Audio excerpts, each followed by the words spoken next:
minutos. CBN em pauta, com Edir Viegas.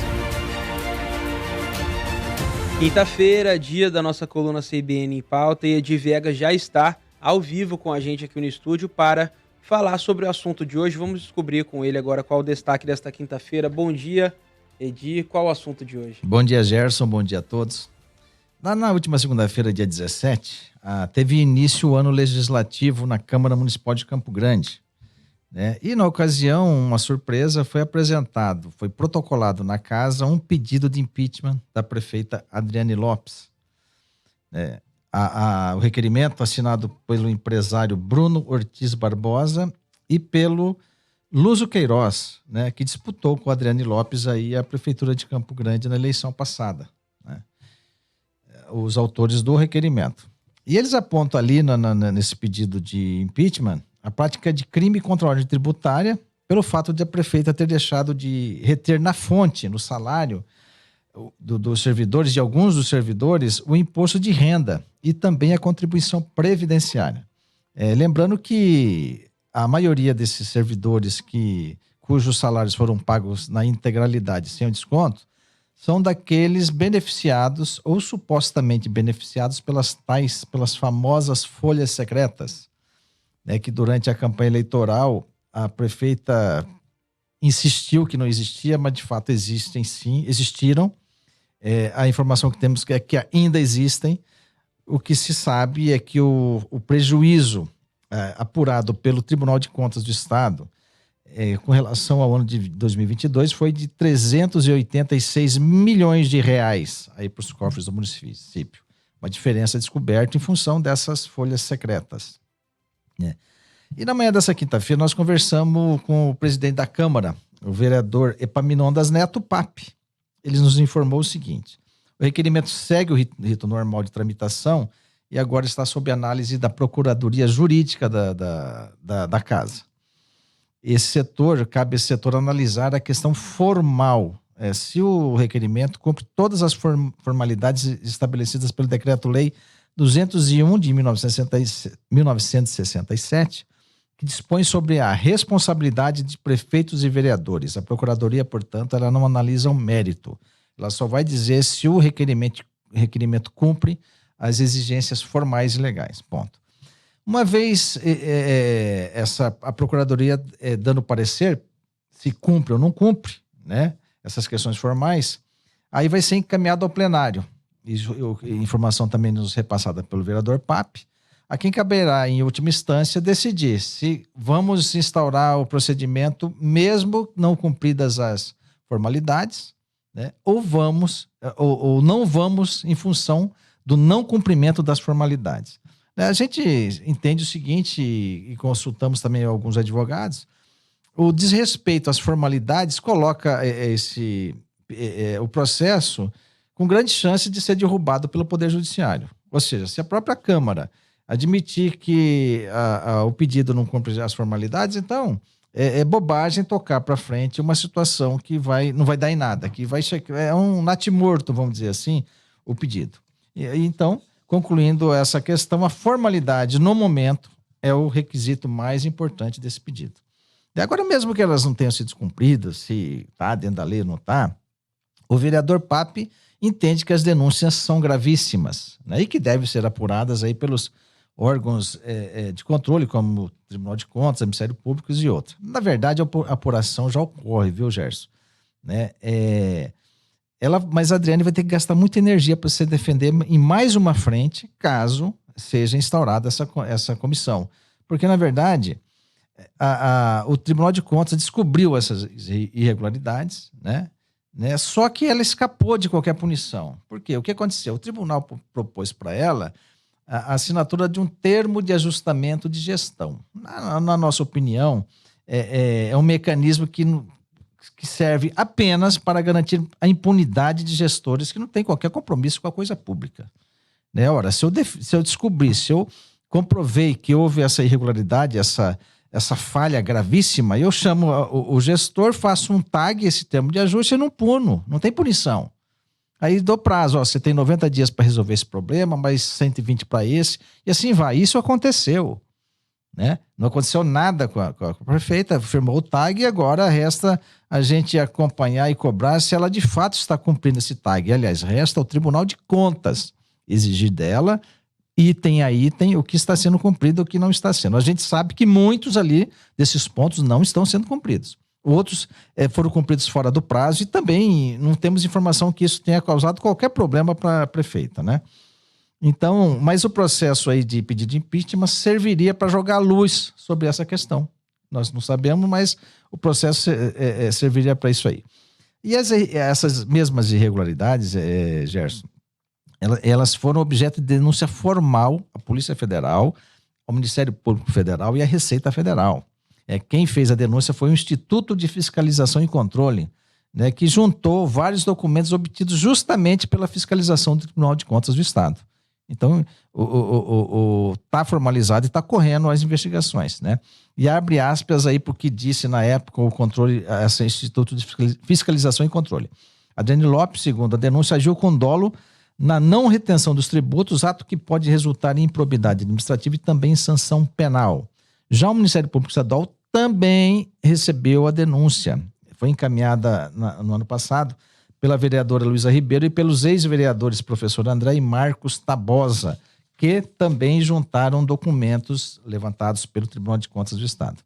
E de acordo com o requerimento aí com pedido de impeachment, a Adriane Lopes estava ciente de que o imposto de renda e a contribuição previdenciária deveriam ter sido retidos na fonte, no salário dos servidores, já que em junho de 2023, né, ela teve uma reunião com o delegado da Receita Federal e foi alertada, abre aspas também para a denúncia, diante da pressão de alguns secretários que demonstraram preocupação com a ilegalidade da medida de não reter, a Adriane Lopes cedeu e determinou a retenção dos tributos em 2024, chegando a autorizar a emissão da folha salarial de janeiro dessa forma, fecha aspas. No entanto, ainda segundo a denúncia, 2 dias após a folha salarial ter sido processada com a retenção do imposto da contribuição, né, antes de os olerites serem disponibilizados aos servidores, a prefeita teria voltado atrás e determinou, olha, não cobre os impostos. Porque, de acordo com o requerimento, também abre aspas, a retenção poderia gerar desgastes com os servidores em ano eleitoral e dificultaria alianças políticas, considerando a real situação financeira da prefeitura, fecha aspas. A real condição financeira da prefeitura, todos sabem, é pré-falimentar. Não tem dinheiro para nada, mal consegue pagar o salário dos servidores de uma vez só. Tanto que uma parte dos servidores recebeu num dia e outra parte na outra semana. Assim, isso aconteceu. Fato é que as eleições aconteceram, a Adriane Lopes foi reeleita. Agora não sabemos se com ou sem o voto dos servidores, que ela tentou preservar aí ao não fazer a retenção. E agora o fato interessante.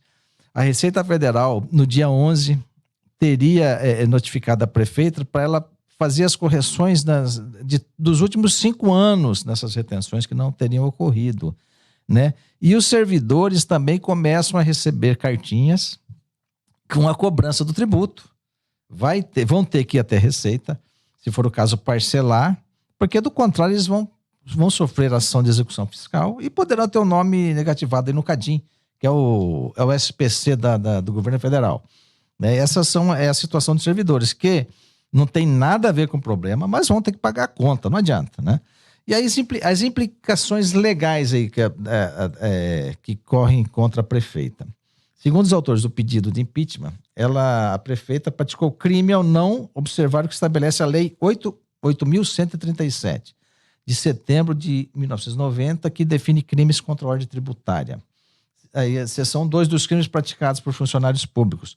Constitui crime funcional contra a ordem tributária, além dos previstos no Código Penal. E tem 2.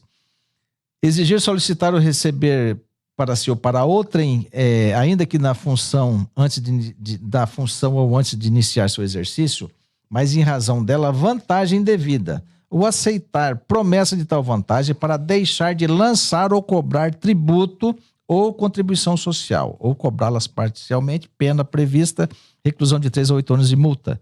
No caso, então, ela deixou aí de fazer a retenção desses tributos. E aí tem também a infração administrativa. Ato de improbidade, Decreto-Lei 201 de 1967, que dispõe sobre a responsabilidade dos prefeitos e vereadores. Artigo 4º são infrações político-administrativas dos prefeitos municipais sujeitas ao julgamento pela Câmara de Vereadores e sancionadas com a cassação do mandato, que é o pedido de impeachment que está em voga. Item 7. Praticar contra a expressa disposição de lei, ato de sua competência ou emitir-se na sua prática. 8º. Omitir-se ou negligenciar na defesa de bens, rendas, direitos ou interesses do município sujeito à administração da prefeitura. Portanto, quando ela deixa de fazer a retenção, ela incorre nesses crimes que estão aí elencados. Então, essa situação, Gerson, que a prefeita vai ter que enfrentar daqui para frente. E, Edir, você falou aí, né? Tudo isso acontecendo porque, de acordo com as denúncias, né, a prefeita, então, não reteve o imposto de renda e também a contribuição previdenciária. Quais são os impactos disso para a população? Olha, na questão da previdenciária, no caso do servidor público, esse dinheiro deixa de entrar, não entra nos cofres do Instituto Municipal de Previdência, que a gente sabe que vive uma crise financeira eterna, nunca se resolve, não só a Previdência aqui, mas em nível nacional. Então, deixou de recolher. Para o município, o imposto de renda é um imposto federal, um tributo federal. A prefeitura, quando ela faz a retenção, ela não fica com esse dinheiro. Tecnicamente, ela não fica. A União faz um encontro de contas com a prefeitura, que esse tributo fica no município. Tá? Então, Adriano, você recolheu, tá tudo certo, fez o encontro de contas, o dinheiro não sai da prefeitura e entra nos cofres da União. Fica aqui na prefeitura. Só que, quando a prefeita deixa de fazer a retenção e a Receita faz a cobrança, o dinheiro vai para a União. Então, o dinheiro que não era para sair dos cofres de Campo Grande, do município, vão agora para os cofres da União, porque quem está cobrando é a Receita Federal. Então, veja que vai haver um prejuízo financeiro para a prefeitura. Duas frentes, né? Na questão tributária e também na questão previdenciária, porque o MPCG ele é mantido com parte dos salários dos servidores. Se eu não fiz a retenção, esse dinheiro não entrou na conta do Instituto, né? E se eu fiz a retenção e não passei para o Instituto ainda, vou passar no final do ano, isso é uma pedalada fiscal, que também tem sanção prevista aí na legislação pátria. Então ela está numa situação complicada do ponto de vista técnico, jurídico, legal. Agora, a gente não acredita que a Câmara instale esse processo. Não nesse momento, início de mandato, apesar de os crimes terem sido praticados na gestão anterior dela, né? É um ponto a ser considerado, eu não acredito que avancem, pelo menos no momento. Agora, ela vai ter 3 frentes aí, 4 frentes na cola dela. Ministério Público Federal, Ministério Público Estadual, Receita Federal, né? E a Polícia Federal. 4. Agora a Câmara se instaurar. O que vai acontecer aí, né? Ela vai ter que gastar energia para se defender. Não tem jeito. Vai ter que gastar energia. Agora, se tudo ficar como está, se mesmo diante dessa gravidade nada acontecer e ficar do jeito que está, só nos resta pedir o último que sair, Gerson, para apagar a luz. E daí acabou, esquece.